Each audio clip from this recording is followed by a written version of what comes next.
All right, so let's talk about the Django ORM queries. How did people find this particular challenge?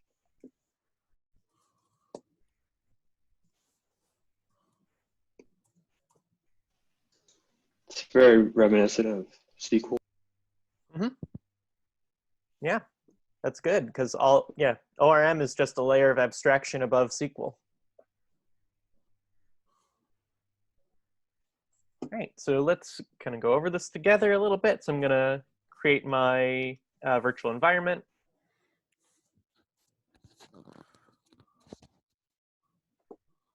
So it decides to cooperate. There we go. Then I'm going to source vinv bin activate.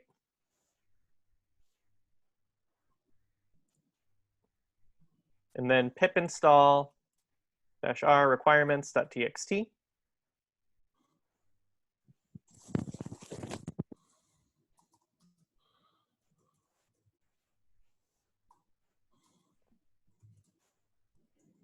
I know a lot of people had trouble with this step yesterday. I know for me, what fixed it was upgrading pip. Let's see if it fixed that problem today. I may need to do it again.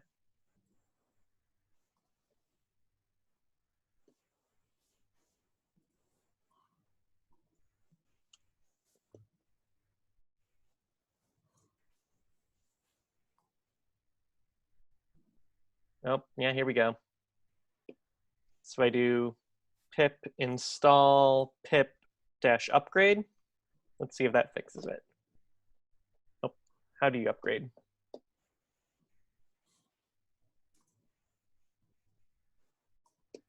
How to upgrade pip. I thought I had that right.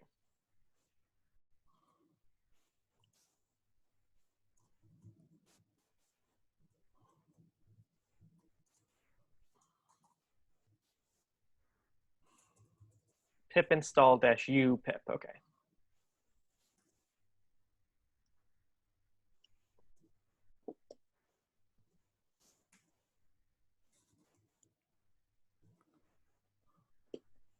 All right, now I'm going to try installing again.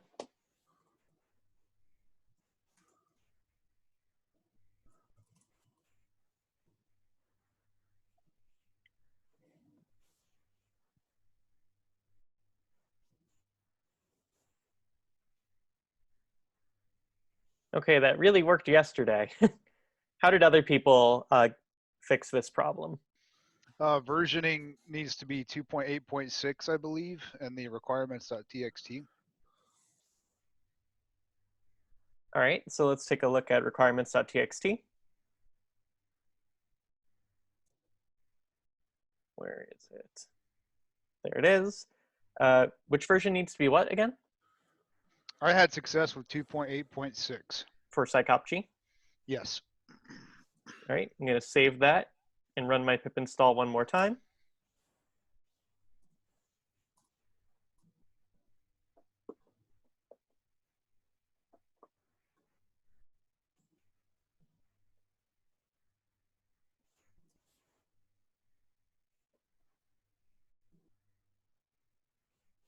Okay, that looks better. Thank you.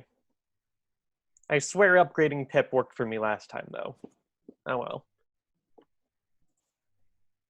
All right, now that we've done that, we have to pass all our tests. So we can use python manage.py test. So I'll run this right now. All right, I need to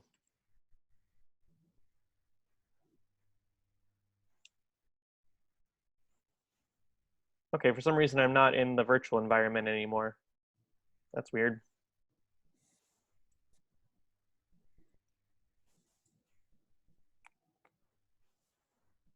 All right, let's try that one more time.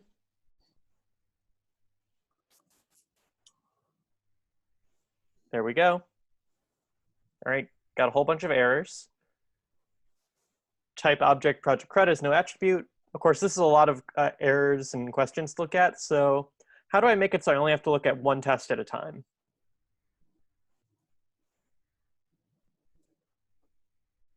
I think it was fail fast.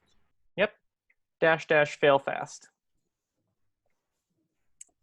And so what failfast does is it'll run your tests until it runs into a failure and then stop right there. So that way you only have to look at the last test to fail as opposed to every test that fails. In this case, we have test01 get all products, self.assert equal, list product crud, none type object is not iterable. So I'm going to look at my tests.py here. And so the first method is supposed to return all products, and right now it returned none type instead. If I go to product crud, I can see here that's because I have a pass. All right, so I need to get all products from my products table. So I need to figure out how to do that. Luckily, we've got this Django query set cheat sheet. If I need to get everything, well, I'm looking through this list of things. I see one called all. Let's take a look at that. So it returns a copy of the current query set. This can be useful in situations where you want to pass in either a model manager or a query set. After calling all on either, you'll definitely have a query set to work with. So essentially, it looks like all will give me an entire thing, which is what I want here. So whenever I want to get everything, so first I need to call it on product.objects.all. And if I run my test now, let's see if it passes. All right, so we can see here we have one green dot, meaning that test passed, and now we have another test that failed. Find by model, we don't have an attribute called find by model. So I'm just going to keep on doing this method here of run my tests, see what fails, and then fix it. So it looks like we are going to be making all of these class methods. We can see by our example here, we have the class method decorator. So I'll just keep on following that pattern. And it's looking for a method called find by model. So I'll create a method called find by model. It always takes CLS as an argument. And it looks like it takes a model name as well. So if I just run it like this, I should get a different reason my test fails. Yep, so now it says, all right, the problem isn't that you don't have a method by that name. The problem is that you returned none instead of a product object. All right, so how do we use a model name to get one of our products? You need to find a method that does that, right? What method do you think would work here? And you can see this cheat sheet is divided into methods that return new query sets and methods that don't return query sets. Do we want a query set here? Get. So there's a method called get. Get doesn't return a query set. Get just returns a single thing from your database. Returns the object matching the given lookup parameters. So the example they use is looking up by ID, or blog equals blog and entry number equals 1.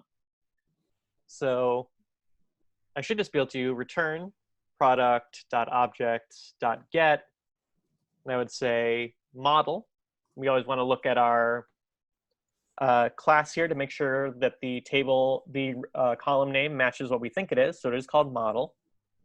Model equals model name. And if I run my test,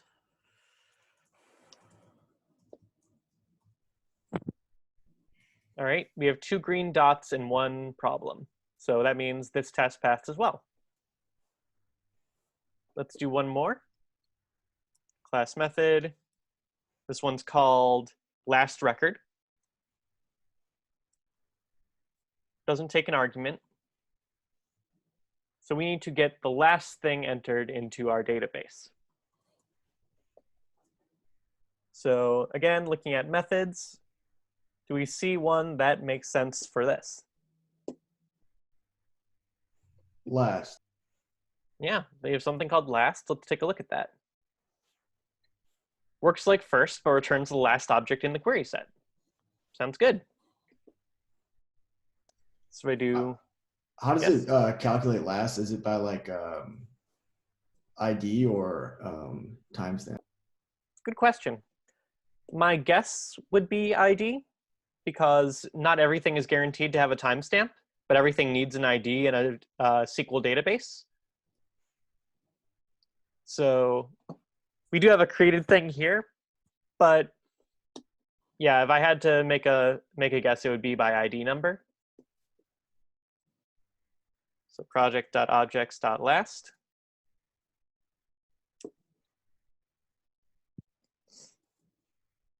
All right, that one looked like it worked. I'm also just curious. I saw a method called latest, and I'm curious if there's a difference there. Returns the latest object in the table based on the given fields. So this makes me think even more that last uses ID number because latest uses a date.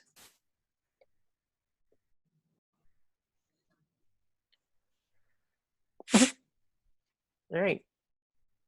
So that's 3 of our methods down, 3 of our tests down so far. We've got several more to go. What questions do you have about product CRUD so far?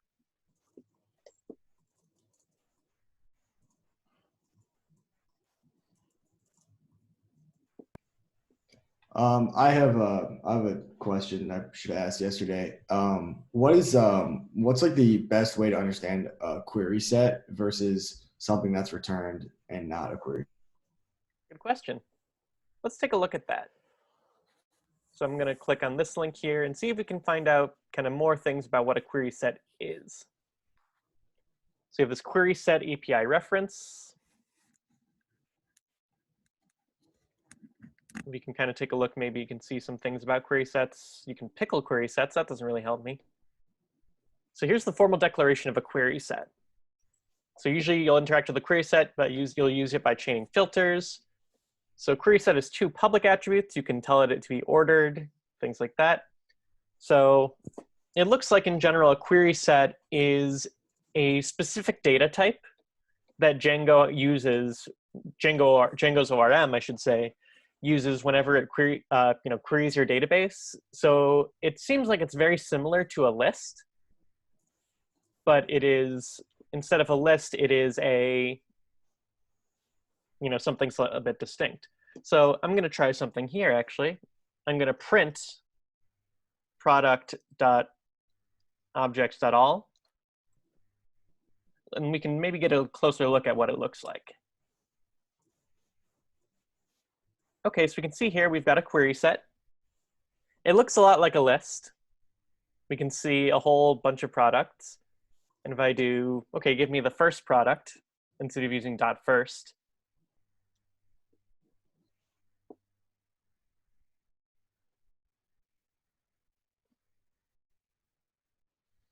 All right, so I'm not seeing it here. So I wonder why that is. Because if I do .first here, I should see the first record in the database. Actually, no, I'm not seeing it at all. Wonder why that is.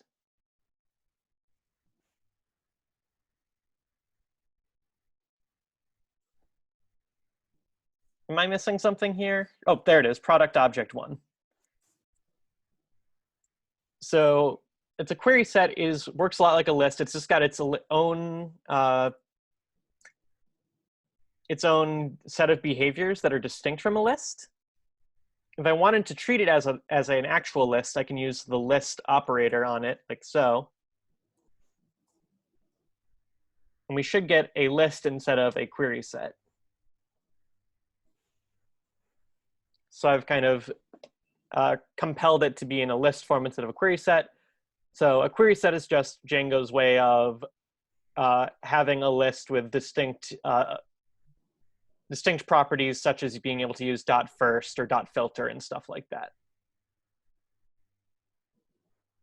Does that make sense? Yeah, so kind of like Django's form of a list, but they all have their own unique attributes. Yes. So I couldn't call, like after I could turn this into a list, I couldn't call .filter on it because it's no longer a query set.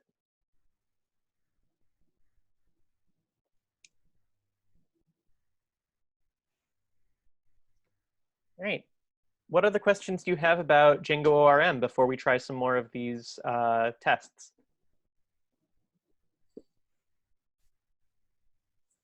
Excuse me.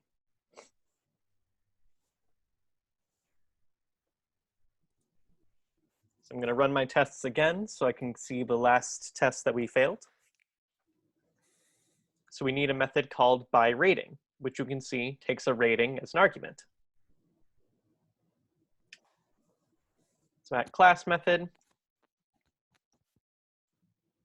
def byRating, takes CLS and a rating as an argument. And looks like it should work a lot like find by model, except we're using rating instead of model. So let's try that. Return product.objects.get rating equals rating. If I run my test, uh-oh. So we see, so it told us exactly what happened. Product models and product multiple objects returned. Get returned more than one product. It returned 5. All right, so it looks like if I take a look at this test, it says find products by their rating. And by the looks of it, get only returns 1 record. So we're gonna have to use a different method. So which method are we gonna be using instead of get? Filter. Yeah, filter sounds like it may be useful. If I look it up, returns a new query set containing objects that match the given lookup parameters. So instead of looking up just 1 record, it'll look up all records that match the criteria. So if I clear this and then run the tests. All right. So now we've got another question, which is similar to byRating, but instead it's going to take a range of ratings. So we'll need to make a class method, def byRating range. We're going to have a minimum and a maximum. So we're still going to be using product.objects.filter here, because we still want to get a list, a query set that is, of records based on a certain criteria. We just need to be more specific than this equals that. And so to do that, we're going to have to take a look at our field lookups. So these are how you specify the meat of a SQL where clause. So it's specified as a keyword argument to the query set methods filter, exclude, and get. So the example they have here is ID dunder exact gets you something that's exactly 4. And if I look here, I've got a method called range. So it looks like it says, all right, object.filter, and they use pubdate here. Pubdate dunder range equals, and then they give it a tuple that has start and end, like so. So I should be able to do rating dunder range equals, and we're giving it min and max. So run the code. The test passes.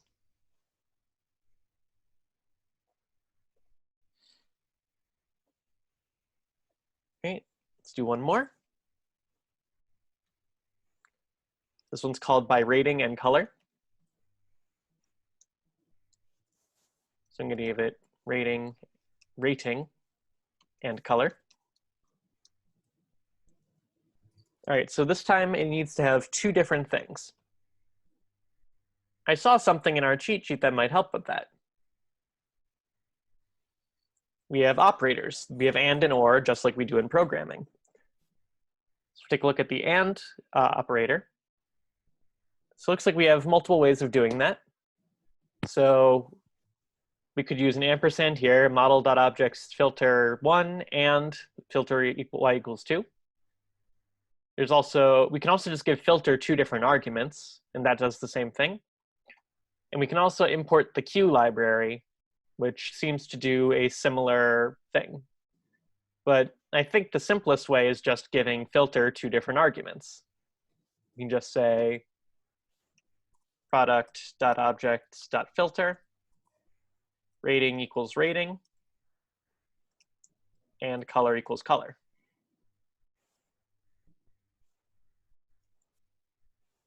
They run the test.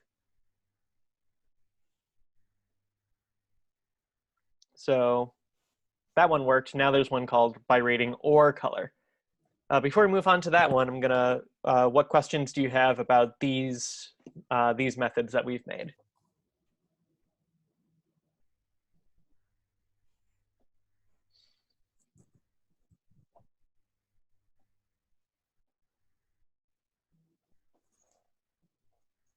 I'm actually also going to pause. So we call this class product CRUD. What does CRUD mean?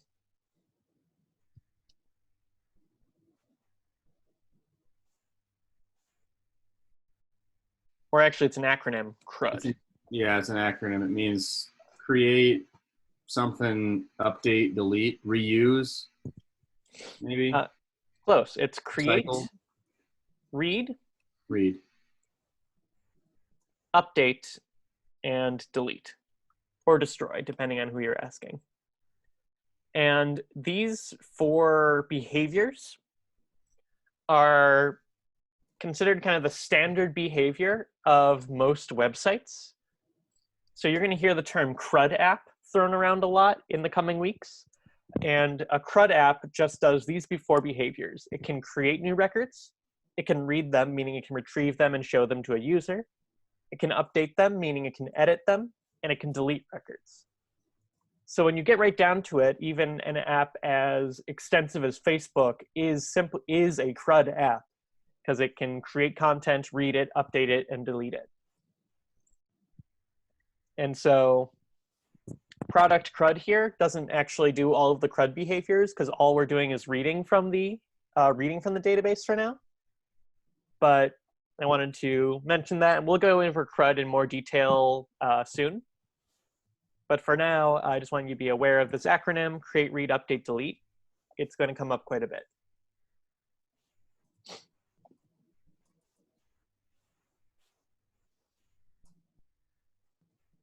All right, let's move on to another test, rating or color.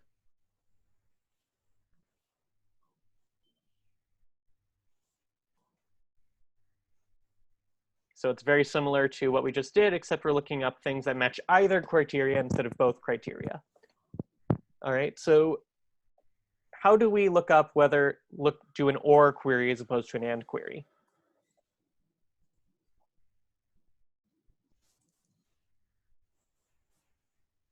I use this thing called the queue object. I had found it on the docs, and that's how I. Well, let's take a look. So if I look at the or operator here, we have 2 different methods. We can use a single pipe, or we could use the queue library. So let's try the queue library. So it says here we need to import queue from django.db.models. So I'll put that up here at the top. And to do that, we just say model.objects.filter, and then we say queue something, or we still need to use that pipe operator, queue y equals 2. All right, let's see if that works. Return product.objects.filter. So we say queue rating equals rating, or, oops, queue color equals color. You know what? Just I think I know the answer, but just can you call up in your those arguments that you're passing in? Mm-hmm. Can you call those anything you want? Like you could call it target rating or something? Absolutely. Okay. Yeah. Argument names, for the most part, whenever you're writing your own methods, are always just based on what you need to use. You know, they're just names. You can change them to whatever you want, and it doesn't really matter so long as you're consistent. So I could definitely change these to target rating and target color, And that would make it so that I don't have to say rating equals rating here, which may be a little more readable. So that's a good point. So I run my test. All right, looks like it worked.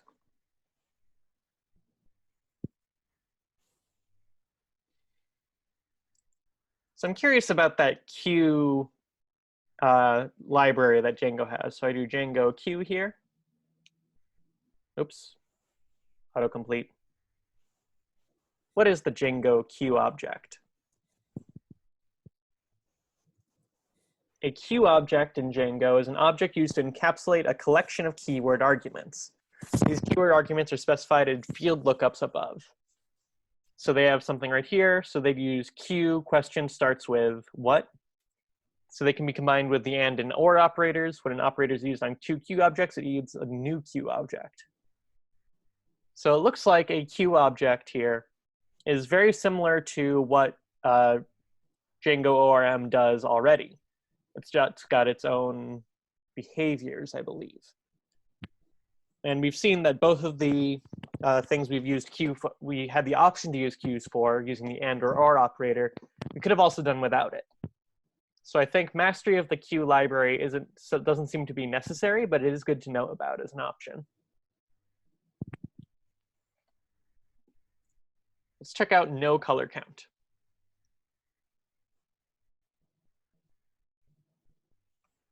Doesn't take an argument. So I'm going to look at tests again because I'm not really sure what no color count means.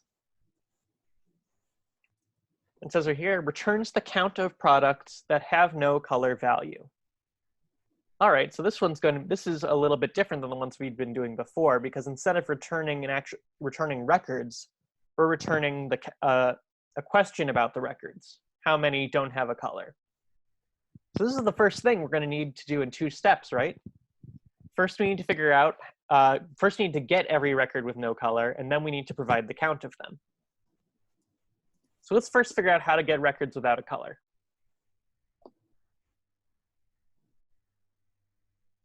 So if I look at my methods that return new query sets here, you can see one called none. Let's take a look at that. Create a series set that never returns any objects, or no query will be executed. Okay, that doesn't seem very useful. So maybe this is a filter question where we need to look up a field lookup. If I go through this here, I've got one called is null. So returns true or false, takes either true or false, which corresponds to SQL queries, is null and is not null. So I want to see everything without a color. So I could say no color equals product.objects.filter. Color under is null equals true, like so. So that'll give us, so now no color will be all of our products without a color. Now we need to get the count of that. So what can we use to do that?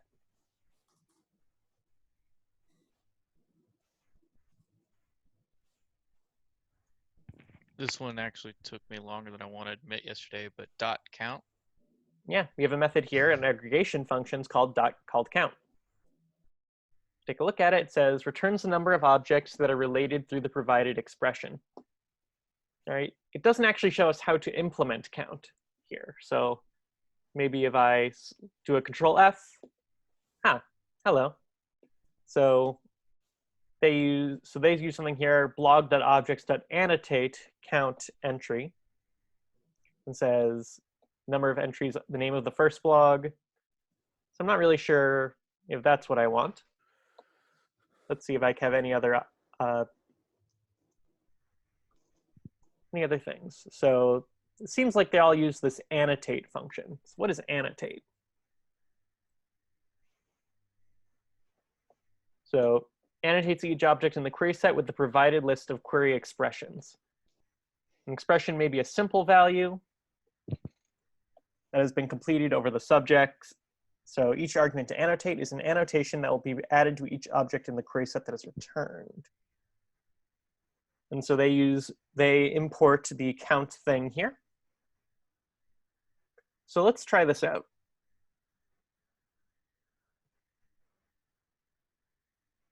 So I'm going to import count from django-db.models.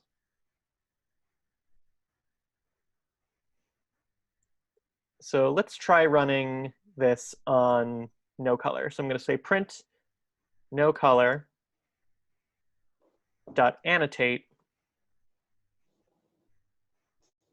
count. And then count takes an argument here. Make sure I want to get this right. What does count actually take as an argument? Takes an expression. I feel like I'm starting to feel like this isn't exactly what I want to do.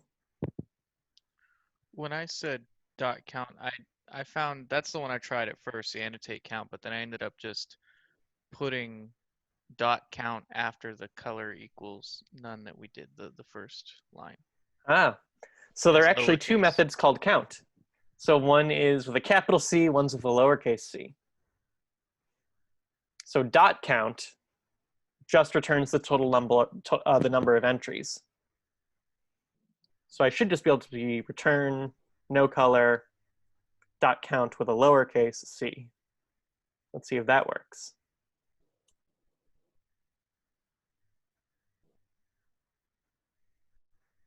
Oh, okay. What am I missing from my definition? It says it takes 0 position arguments, but 1 was given. What am I missing from this method definition? CLS. Yep. Always got to watch out for that.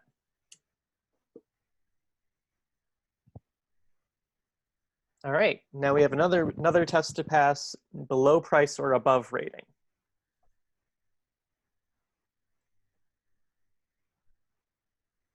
So below price or above rating takes in max price and min rating. All right, so we have another or statement here. So we can use our Q operator if we like. So I'm going to return product.objects.filter. We know there's going to be Q something or Q something else. So we're using we know we need to use that the equivalent of this, right? Can I just do, all right, price cents is what the table is called, if I remember correctly. Price cents is less than max price. Will that work? It sure will not. Mm-hmm. Yep. We can use an equals sign, but we can't use something like a greater than or less than operator. And this one's a little tough to look up, but we can see this thing called GT and LT. And GT stands for greater than, LT stands for less than. So it's a weird way of doing it compared to how we're used to. Because in this case, I would have to say price cents under GT, or sorry, LT equals max price, which doesn't make a lot of sense. It's like, wait a second, the less than equals the max price? That doesn't make sense, but that's how they do it here. So I'm going to say in here, rating under GT equals min rating. If I run the test,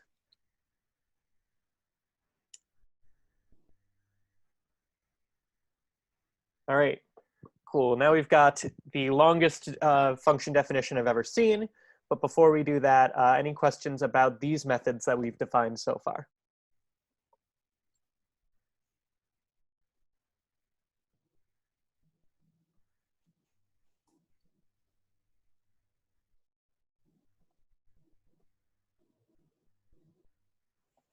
Okay, so let's take a look at this next one, ordered by category, alphabetical order, and then price descending.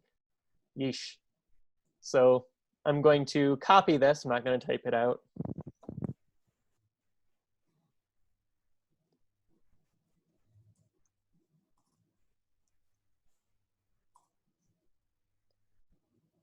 And does it take arguments? Looks like it doesn't. Good, because I don't think this text editor can handle much longer. All right, so we need to order it by alphabetically and then by price descending. Okay, that's weird, but let's see if there's a way that it has to order things before we worry about what that means. Oh, hey, look, they already use order by here in an example, so let's take a look at order by. All right, so by default returns returned by a query set are ordered by the ordered tuple given by the ordering option in the model's meta. I don't know what that means, but we can override this on a per query set basis by using the order by method. The example they use is, all right, filter, pub date, order by, and then they give it 2 arguments, minus pub date and headline. And it explains that the result above will be ordered by pub date descending and then by headline ascending. Okay, so that sounds almost exactly like what we need to do. We just need to figure out which one is which, because ours says alphabetical and then price descending. Okay, so let's try that. So return product.objects.filter. So we don't need dot filter this time. We just need order by. Actually, I think we need dot all and then dot order by. Because we're doing this all of our products instead of just a filtered list. And then we're ordering it by, so first it would be alphabetically. So I'm assuming that would mean our model name. Oh no, sorry, it says by category. Whoops. So category, and then price descending. So they used a minus operator there to make it descending. So we need minus price cents. All right, let's see if it's that simple.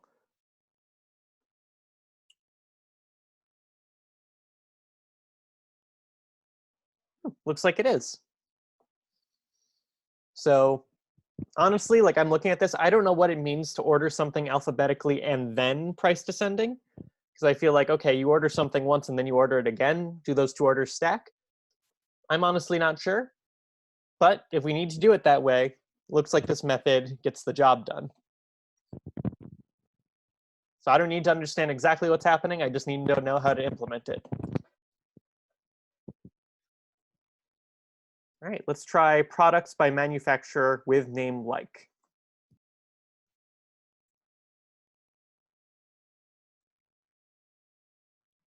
By manufacturer with name like. Let's see, does it take an argument? Yep, it takes looks like a string, and says returns products made by manufacturers with name containing an input string. So we can just call it string. So in this case, we can't find an exact match. We need to find something that contains a substring. So let's take a look at our field lookups. What's a method that'll work here?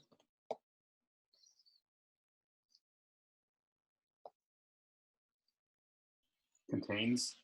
Yeah, that looks like it might work. Take a look at contains. Case-sensitive containment test. All right, we weren't told to whether or not it should be case-sensitive or not case-sensitive. Looks like I contains here is the case-insensitive version. So let's see if contains works. And if it passes the test, great. If not, we can try I contains and see if that does it. So I should really just copy product.objects.filter at this point because I'm using it so often. I'm just going to copy this line for future use. And then we want to say manufacturer under contains equals string. Run the test.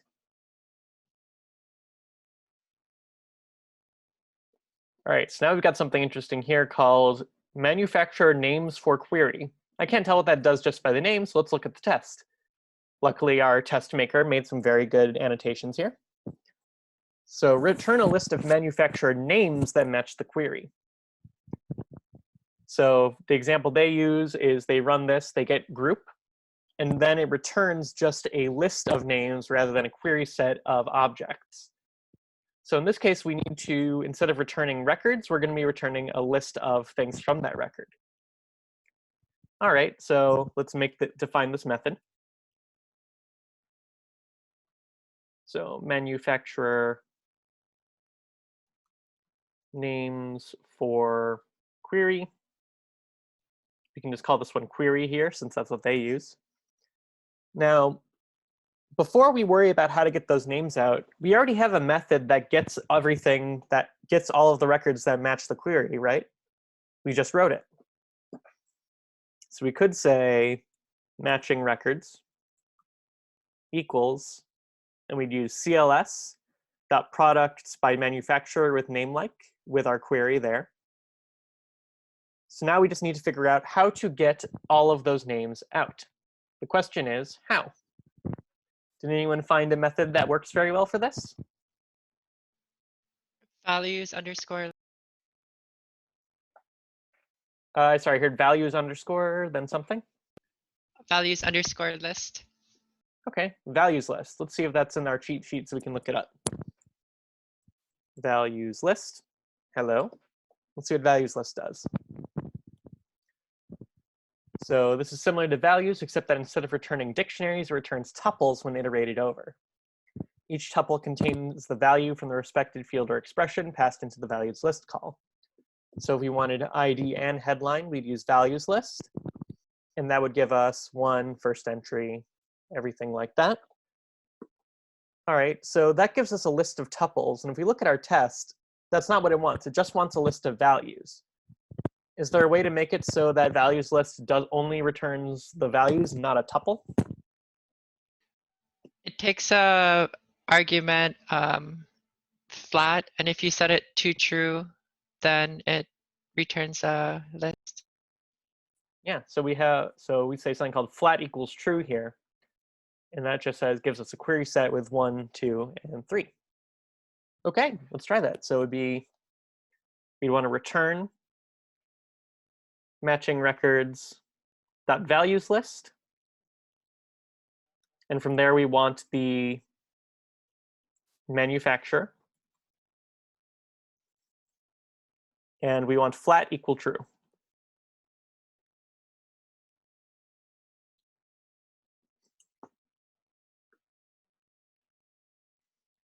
Looks like it worked. All right.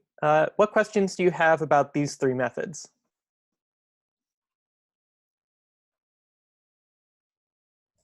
What does CLS dot do again, please? So CLS is very similar to when we define an instance method that takes self as an argument. So self usually refers to this particular record, and CLS is short for this class. So I'm saying, okay, so when I say CLS, I'm saying product crud dot. And then I'm saying, in this case, okay, product crud dot, and this method we defined up here. So I could replace CLS with product crud instead. So calling on this by name instead, a name like this. And I believe it would still work.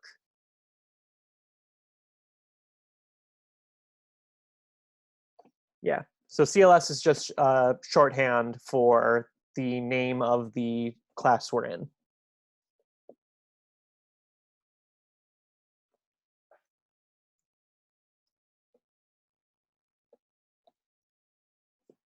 All right, let's see, how many more of these do we have left?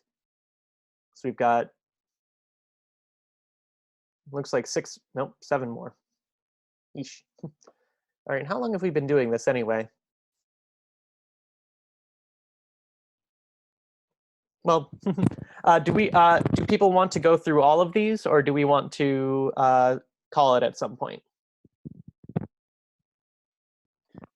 I had a trouble with a couple of these, and I one of my classmates referred me to their pull request to look and see kind of how they did it, and I found that to be helpful.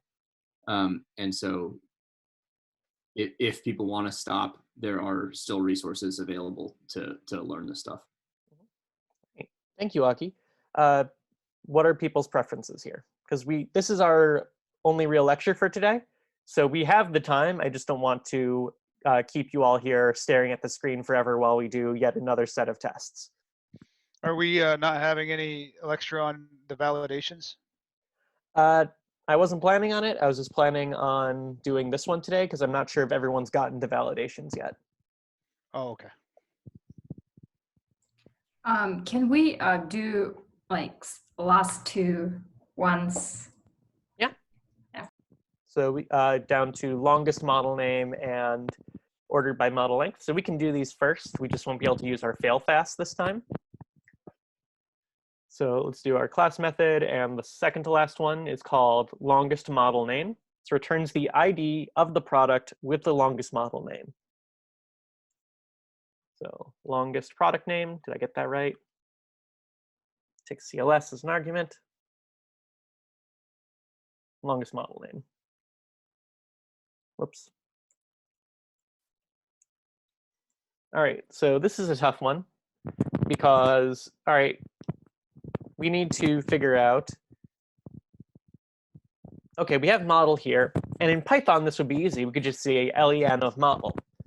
But we're not really just doing regular Python now, we're doing Django. And Django doesn't necessarily have that len thing there.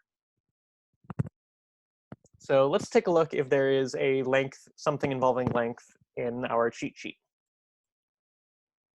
Uh-oh. All right, well, not everything's in the cheat sheet, so maybe if I type up Django length here, maybe something will show up. Don't know what I expected.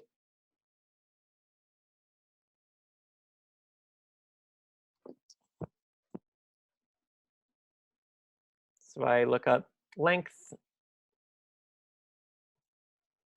So that's not really helpful here. That's not what I want. Returns the length of the value. This works for both strings and lists. Okay, we're not in a query set anymore, though. We're in some other part of Django. This is for templates.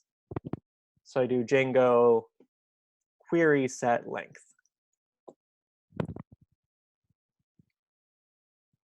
Okay, so this isn't, Googling here is not super helpful. So I'm going to kind of skip ahead to something. Well, first off, I guess I'll say, did anyone find a method of doing this that worked for them before I jump into what I know works?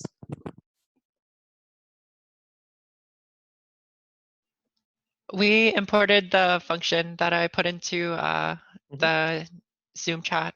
Yep, so Emma just posted something in Zoom chat called from django.db.models.functions import length. So I'm gonna copy and paste that. Noah, that I was wondering, and I haven't looked this up. I'm sure it'd be easy to find. But is there a way to I guess it's two questions. Is there a way to import several things in one line of code? Yes. And the second question is, at what point does it make sense to just import all? So first question, yes, you can. So we can see, for example, that Q and count both come from django.db.models. Mm-hmm. So if I want to import both in one line, I can just do like so. Okay. And I would say it makes sense if A, you are like planning on using more than 3 or 4 things from that library. Because at some point, you know, you're just typing this, this, and this, and like, okay, at that point, you may as well import everything. Or if you know that the library, if you know for a fact that the library isn't particularly, like, doesn't have a lot of data, like, doesn't have that much stuff on it. So like a lightweight library, like, for example, Python's datetime library is pretty lightweight. So you might as well just import the entire library, but something like django.db's.models is huge. Got it. Thank you. Good question. So we have this library we've imported here called length. And Emma, what does length do? length will get the length of the value stored at whatever thing you want to look at. Exactly. And in order to do that, we're going to have to, going back a bit. Okay, I'm in the wrong place, I guess. We're going to have to use something called Annotate.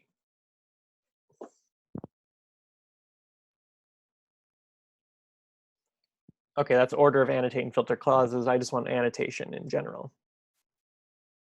It's filter and exclude, filtering on annotations. Can I just get annotate, please?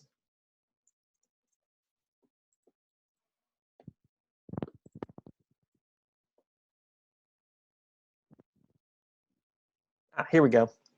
So this says annotates each object in the query set with the provided list of query expressions.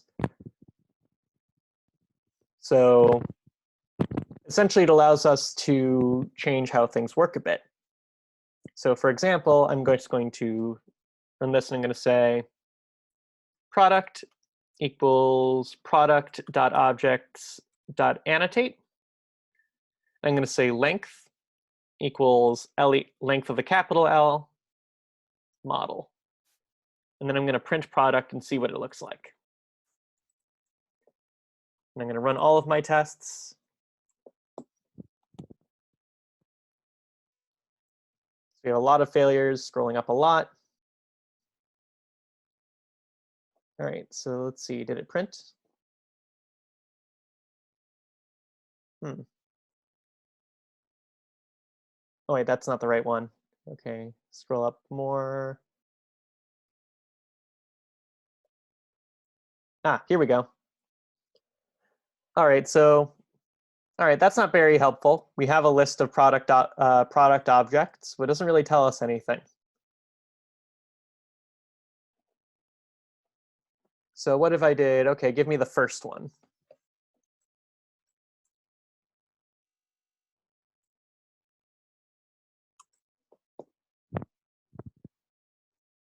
Scroll up, scroll up, scroll up.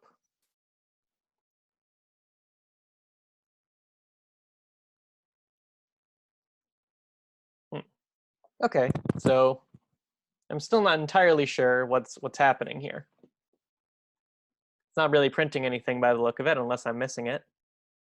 So does anyone have any insight into what this annotate thing has been doing for us? It creates a variable for you and sets it to the length of model. Yeah, it does create a variable for us. So .annotate. Oh, I know why. I need to, if I do product.first here, let's try, and let's just try running first.values. So hopefully this should give us something that actually looks at what we're actually kind of getting out of this. Scrolling up. Okay, we're still not printing anything. Thought that would work. Oh, is it actually creating a temporary database entry called length and then putting that value into it so you can call it? I am not sure. So I believe what it does is it changes the query set. I don't believe it adds something to the database, unless I'm mistaken on this.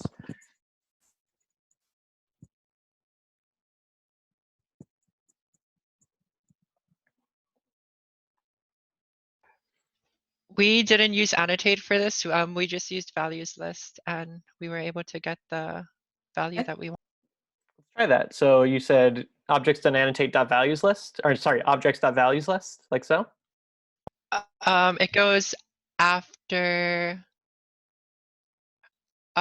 we did products.objects.all parentheses dot order underscore by parentheses minus length parentheses model in quotations. And then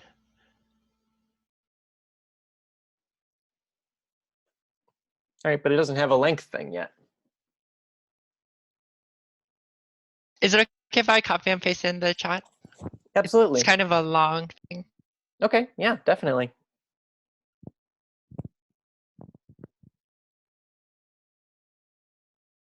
All right, opening the chat.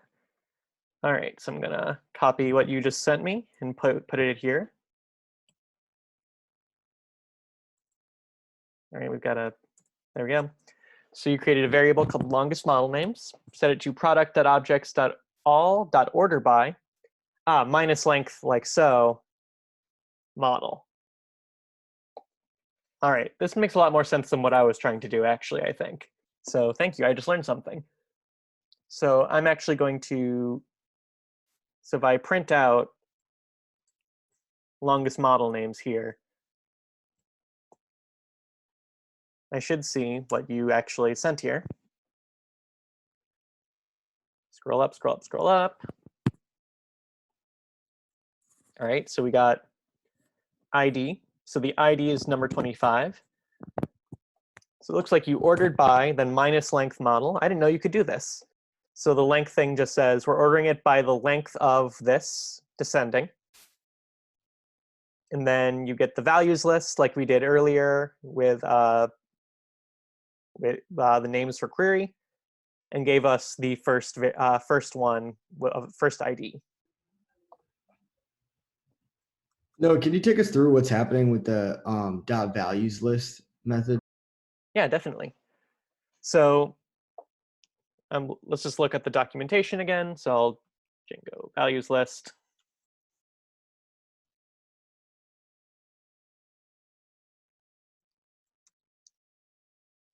Because it can explain it a little bit better than I can.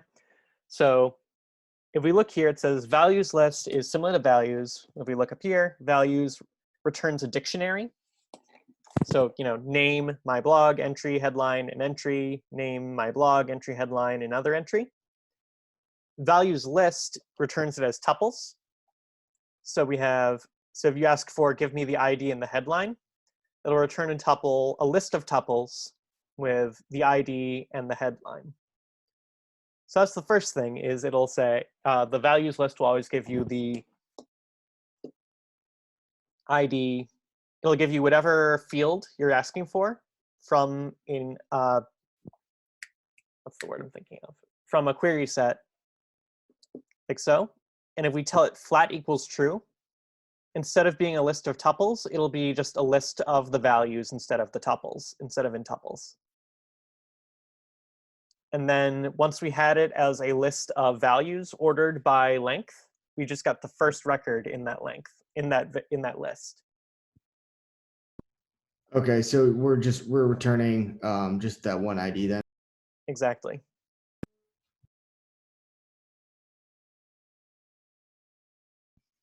When I was trying this yesterday, I know this is probably a sillier way to do it, but I just tried to instead of using at index 0, I tried to slice it, and it wouldn't take that answer if I sliced it, even if I just sliced the first item. Interesting, yeah. So looks like values list, when you set it to flat equal to true, I think that makes it a list instead of a query set. And I think that allows you to use slicing as opposed to just trying to slice a query set, which doesn't follow the same rules as a list. I see. And I'm wondering now, there may be a way we can another way of doing this, because if I do max, so now that you've told me that you can use length that way, it returns the maximum value of the given expression. I wonder if we could do something like this. So I'm going to try a different way of doing this. Because instead of using order by, I'll say, all right, longest model name equals product.objects.aggregate. And then I want to aggregate by length of model. And then I'll do the dot values list ID flat equals true. If I just print that, well, let's see if it passes the test. So I'm going to run the test.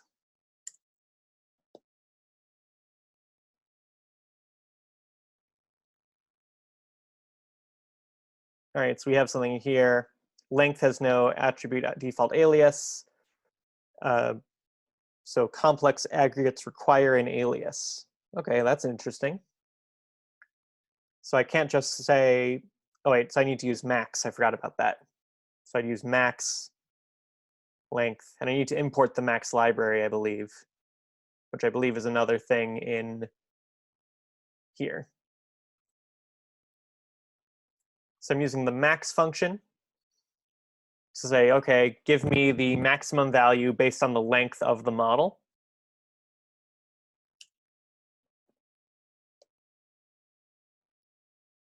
Let's see if that gives me an error. I still get that complex aggregates require an alias. I'm not sure what that means. Let's look that error up. Django complex aggregates require an alias. What does that mean?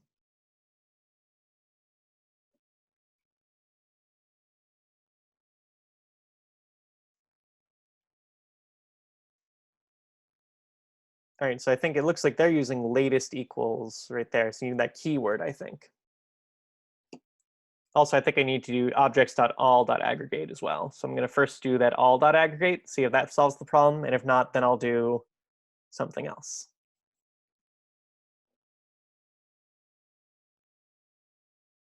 Yeah, it says it still needs a alias. So if I do, all right, longest equals, this time I'm gonna print out this variable and see what comes out.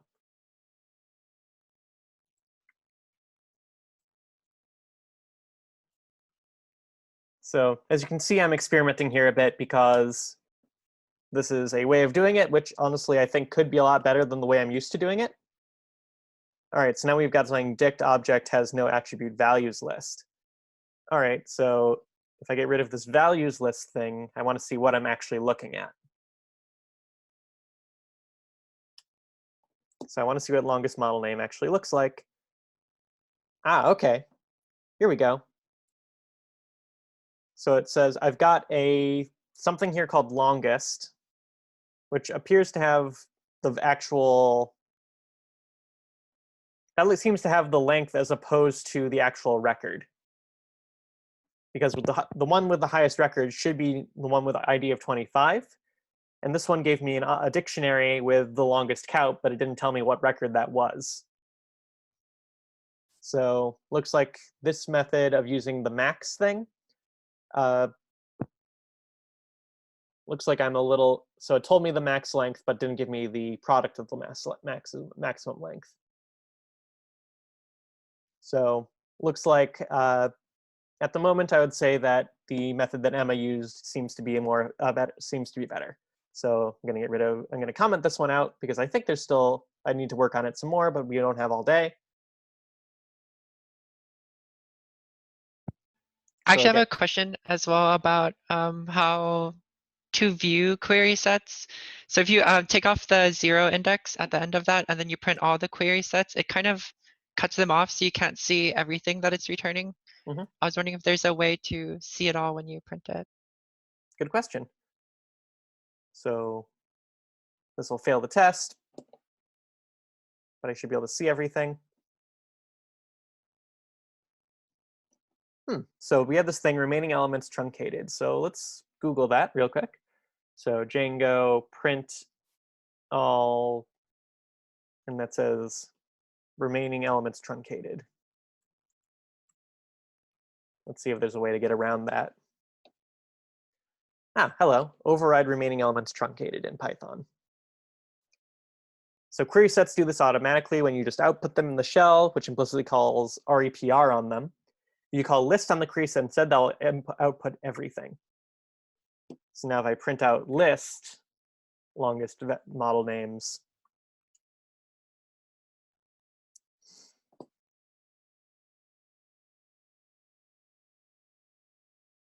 it gives me everything. So it looks like so lists don't have this behavior, but query sets seem to.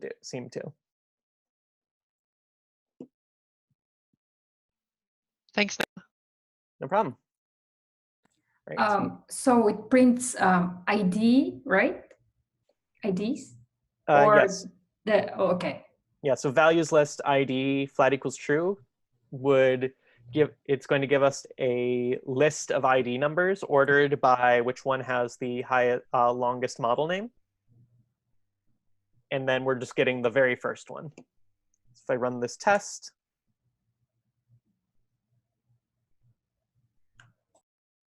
oh, longest model name. I'll just change this one to longest model name. Run the test again. All right, looks like we passed. All right, thanks everyone for being patient with me on that one. I know that was a lot of me speculating on things because there are still things I'm learning what about Django and query sets because there's so many different ways of doing things sometimes. And I'm glad that we have this way of doing it using the order by instead of that annotate thing, which is its whole other beast. Actually, I sent them on the chat with annotate. I think that one also worked for me. And also, like, what was the wrong with your max? Because I'm really like curious about, yeah. Yeah.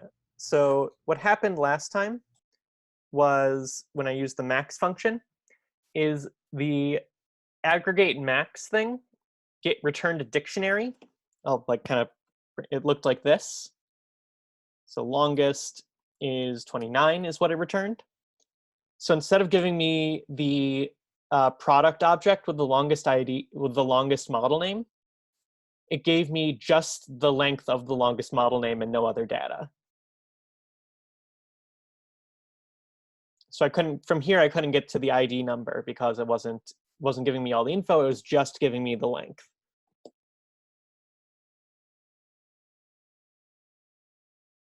So using that order by, instead of just saying, give me the maximum length, it said, okay, order everything by length and then give me the first record. Does that make sense? Mm-hmm. So max is a very helpful thing, but it didn't help me in that particular case. All right, so now I'm gonna look at the chat real quick so I can see the solution that you said you posted. So here's it. So I'm gonna grab this real quick.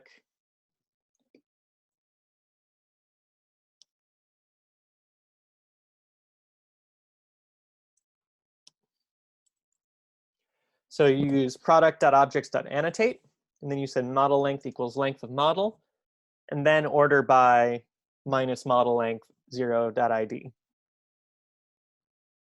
All right, so it looks like it's starting to, first it looks like that this is, not sure why this is orange now, it shouldn't be. But, so it looks like you said annotate, which again kind of essentially allows us to add another field to things. And then you ordered it by model length and gave us the ID of the first one. So I can see what, so now I can see what you did there. So it actually is very similar to what Emma did, just in a kind of slightly different order. So essentially before ordering things by model length, you added a model length field to the records using the annotate function. And then again, ordered it, got the first record, and gave us the ID.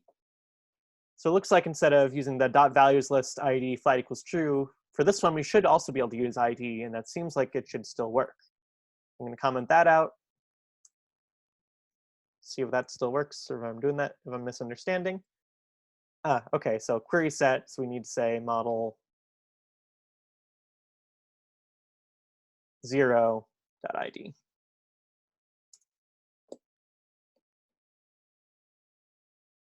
So there you go, that one passed as well.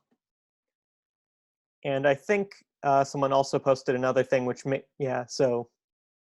Jared also posted this exact thing, almost, except didn't use that. So it looks like we don't need objects.all there either.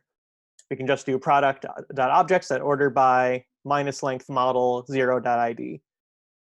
And that, like Jared said, that's the thing that gets us the best of both of these solutions. All right, cool. All right, any other questions on this one before we move on to ordered by model length?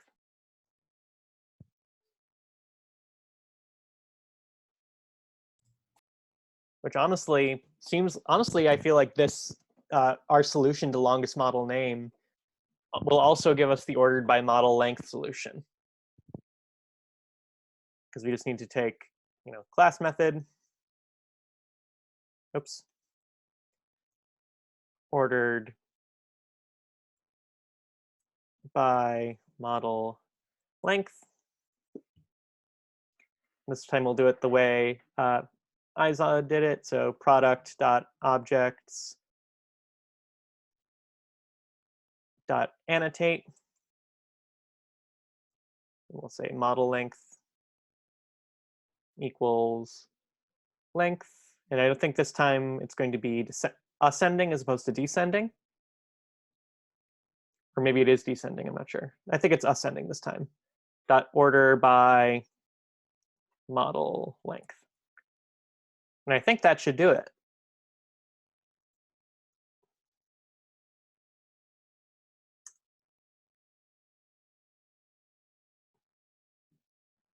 Yeah, that passes the test. Okay. What other questions do people have about Django queries?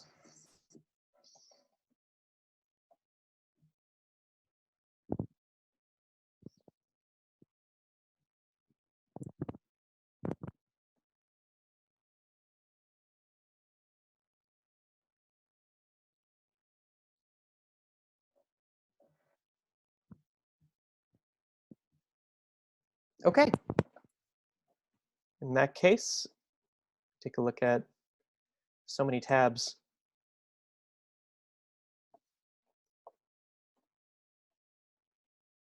All right, so you have the rest of today to keep on working on Django validations and Django associations. So we want to get all of these done by Thursday because you have tomorrow off. Tom, do we have something they can work on if they finish all of these?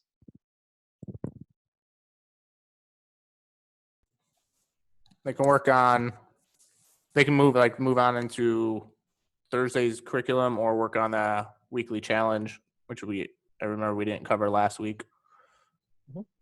Okay, great. In that case, so take a break. I will get the video of this up shortly, and good luck.